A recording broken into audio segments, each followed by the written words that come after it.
Market లో invest చేసి మీ డబ్బులు డబుల్ చేసుకోవాలనుకుంటున్నారా? విజయవాడలో జరిగే సుందరరామిరెడ్డి గారి లైవ్ సెమినార్ కి అటెండ్ అవ్వండి. Welcome to Suman TV. నేను మీ సుమన్ టీవీ నాగ్.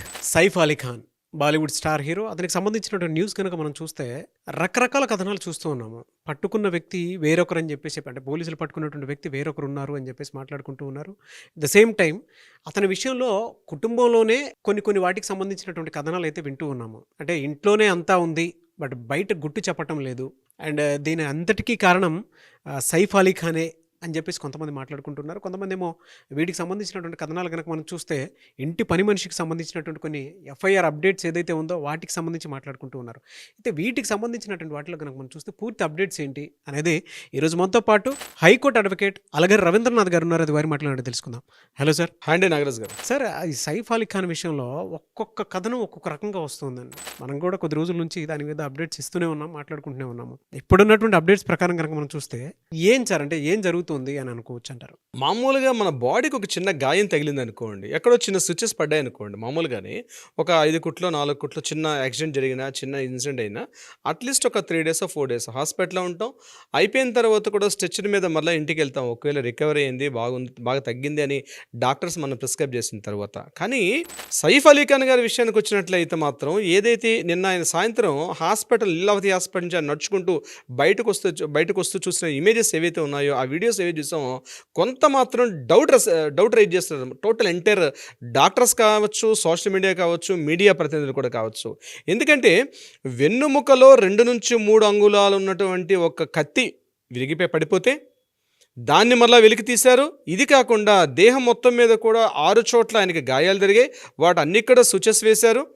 ఇటువంటి స్థితిలో ఉన్నటువంటి సైఫ్ అలీ ఖాన్ గారు ఎట్లా ఇంత హాయిగా నడుచుకుంటూ చేతికి ఒక చిన్న బ్లాక్ కలర్ గ్లోవ్స్ వేసుకొని నెక్ వెనకాల ఉన్నటువంటి ఇయర్ బ్యాక్ సైడ్ నెక్కకు మధ్య ఒక చిన్న స్ట్రిప్ అది ఉండి ఆయన చక్కగా నడుచుకుంటూ బయటకు వస్తూ ఎవరైతే బయట ఉన్నటువంటి ఎవరైతే ఫ్యాన్స్ ఉన్నారో వాళ్ళందరూ కూడా ఏదైతే చేతికి గాయం తగిలిందని ఏదైతే ఒక గ్లోవ్స్ వేసుకున్నారో ఆ చేతికి ఉన్నటువంటి హ్యాండ్తో ఆయన చక్కగా హ్యాండ్ షేక్ చేస్తూ అందరికి అభివాదం చేస్తూ చక్కగా నడుచుకుంటూ బయటికి రావడంది నిజంగా సర్ప్రైజ్ అవుతుంది. అంటే అంత మన సైన్స్ టెక్నాలజీ డెవలప్ అయిపోయిందా, అంటే ఇలా మందు పూస్తే అలా తగ్గిపోయింది, ఏం చూమంత్రకాలు లాంటి ఏమైనా వైద్య విధానం ఏమైనా మన దగ్గర ఉందా? బహుశా ఉంటే ప్రపంచానికి కూడా అందజేస్తే చాలా బాగుండేది, ముఖ్యంగా లీలావతి హాస్పిటల్స్ ఉండే వైద్యులైతే.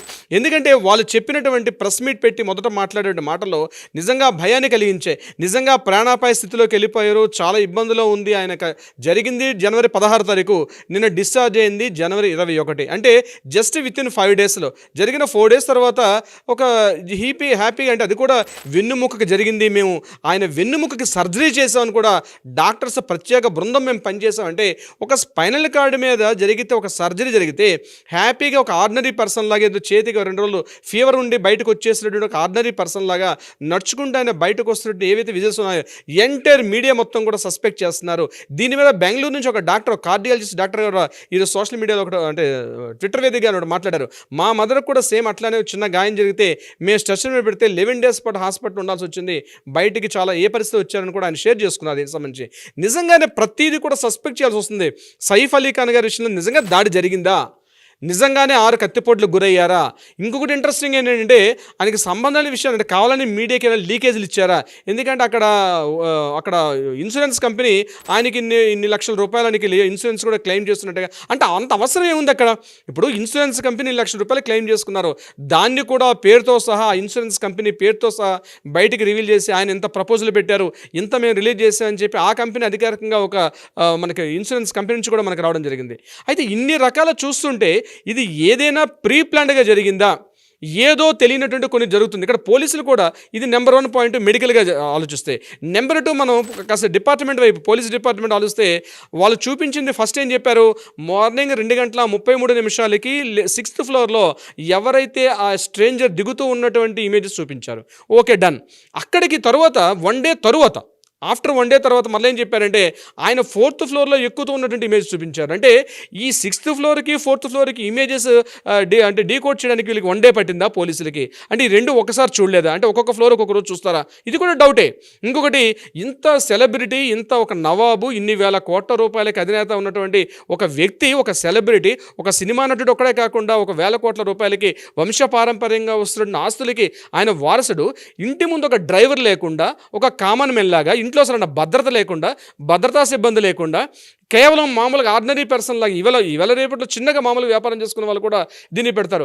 మరి ఆయన దగ్గర గన్ ఏమైంది? ఇప్పుడు గన్ ఇచ్చుంటారు. ఇప్పుడు మామూలుగా ఆయనకు ఒక సేఫ్టీ గన్ ఉంటుంది కదా, ఆయన ఖచ్చితంగా ఒక అధికారికంగా ఆయన తీసుకున్న గన్ ఉంటుంది. ఆ అధికారికంగా ఉన్న గన్ ఏమైంది? ఏమీ లేకుండా ఇంట్లో సీసీకి ఫుటేజ్ లేవు, ఇంట్లో భద్రతా సిబ్బంది లేరు, సెక్యూరిటీ గార్డ్ లేరు, ఎవ్వరు లేరు. ఒక మామూలుగా ఇంట్లో ఆయన పడుకున్నాడు. కరీనా కపూర్ వేరే రూమ్లో ఉంది, వాళ్ళ చిన్న అబ్బాయి జహంగీర్ ఖాన్ వేరే రూమ్లో ఉన్నాడు, ఎవరో స్ట్రేంజర్ వచ్చాడు అని చెప్పినట్టు ఈ కథ ఏదైతే ఉందో, అక్కడ ఉన్నటువంటి ఇలియామా ఫిలిప్ అని చెప్పినట్టు ఆ ఇంట్లో ఎవరైతే టేక్ కేర్గా చెప్తున్నట్టు ఆ ఇలియామా చెప్పిన మాటలు అంతా కూడా జరుగుతున్న మొత్తం విషయాన్ని కూడా మీడియాలో వస్తున్న వార్తలు కానీ మనకి సింక్ చేస్తే ఎక్కడా సింక్ కుదరట్లేదు. ఇప్పుడు నేను స్టార్టింగ్లో చెప్పినట్టుగా ఆయన ఈ యొక్క మనం నిజంగానే నమ్మాము వీటన్నిటి కూడా నిజంగానే బహుశా జరిగింది అనుకుంటే ఆయన ఎంత హ్యాపీగా నడుచుకుంటూ లీలావతి హాస్పిటల్ వచ్చిన తర్వాత ఆశ్చర్యం అనిపిస్తుంది, నిజంగా ఈ సంఘటన జరిగిందా? ఇది కాకుండా ఈరోజు మనకి రిలీజ్ అయిన న్యూస్ ఏంటంటే మధ్యప్రదేశ్ నుండి భోపాల్ పట్టణంలో ఆయనకు సుమారుగా 15,000 కోట్ల రూపాయల ఆస్తి ఉన్న విషయం మీద మనకు వెలుగులోకి రావడం, దాని మీద కూడా మధ్యప్రదేశ్ హైకోర్టు వివేక్ అగర్వాల్ జస్టిస్ వివేక్ అగర్వాల్ కూడా దాని మీద ఇమీడియట్గా దాని మీద కొన్ని వాదనలు డిస్కషన్స్ అవుతున్నాయి.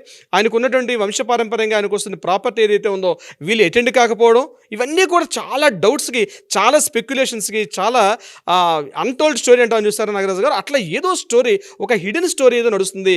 బట్ ఎందుకు పబ్లిక్లోకి మాట్లాడలేదు? ఈవెన్ కరీనా కపూర్ గారైనా మార్కెట్ అంటే ఇమీడియట్ ప్రెస్ ముందుకు వచ్చి ఆవిడ మాట్లాడాల్సిన అవసరం ఉంది. ఈ యొక్క డౌట్స్ అన్ని కూడా ఆవిడ మాట్లాడాలి. జస్ట్ మమ్మల్ని ప్రైవేట్గా విడిచిపెట్టేసండి, మేము మాట్లాడుతున్నాం.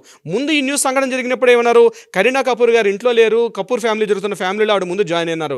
తర్వాత ఇష్యూలో లేదు కరీనా కపూర్ గారు ఆ సంఘటనలో ఉన్నారన్నారు. తర్వాత 1 డే తర్వాత కరీనా కపూర్ గారి యొక్క స్టేట్మెంట్ రికార్డ్ చేశారు. ఏదో దాస్తున్నారు, అటు మెడికల్ రిపోర్ట్స్ కావచ్చు, పోలీస్ రిపోర్ట్స్ అన్నీ కూడా ఏదో విషయాన్ని ఒక హైడ్, ఏదో కాన్స్పిరసీ అయితే మాత్రం డెఫినెట్గా ఉంది అని చెప్పడంలో ఎటువంటి డౌట్ అయితే లేదు. మహారాష్ట్ర ప్రభుత్వం నుండి ప్రతిపక్ష నాయకులు కూడా ఇమీడియట్గా రిటార్ట్ అయ్యి ఈ రకంగా జరుగుతుందని వాళ్ళు మాట్లాడడం, ఇక్కడ అధికారంగా ఉన్న దేవేంద్ర ఫడ్నవీస్ గారు ఇమీడియట్గా ఎప్పుడైతే మార్నింగ్ జరిగిందో సాయంత్రం కల్లా ఆయన ప్రెస్ మీట్ పెట్టి, అంటే ముఖ్యమంత్రి స్థాయిలో ఉన్న వ్యక్తికి జరుగుతున్న సంఘటన మీద సరైన అవగాహన లేకుండా ఉంటుందా? ఇంతట హై పవర్ వెస్ట్ బాంద్రా అంటేనే అత్యంత ఖరీదైన ప్రాంతం భారతదేశంలోనే, అంత ప్రాంతంలో ఉండి సెక్యూరిటీ లేదు, ఆటోలో తీసుకెళ్లారు. ఆ ఆటో వాడికి ఈరోజు మార్నింగ్ ఏం చేశారు? ఈరోజు సైఫ్ అలీ ఖాన్ గారు ఆ యొక్క ఆటో డ్రైవర్కి ఆయనకి రివార్డ్ ఇస్తూ ఆయనతో మాట్లాడడం జరుగుతుంది. ఇదంతా చూస్తుంటే నాగరాజు గారు, ప్రజలు ఏవైతే లేవనెత్తుతున్నారో, ఎవరైతే కాన్స్పిరసీ ఉందో, నిజంగా ఏదో కనిపించిన ఒక నిగూఢ రహస్యం అయితే ఖచ్చితంగా ఇందులో ఉంది. ఈ ఫ్రేమ్లో ఏదో ఉంది, ఎక్కడో మిస్ అవుతుంది, ఎక్కడో లింక్ మిస్ అవుతుంది. ఆ లింక్స్ కుదరట్లేదు. ఏదో ఉంది, ఏదో నిగూఢంగా దాగి ఉంది.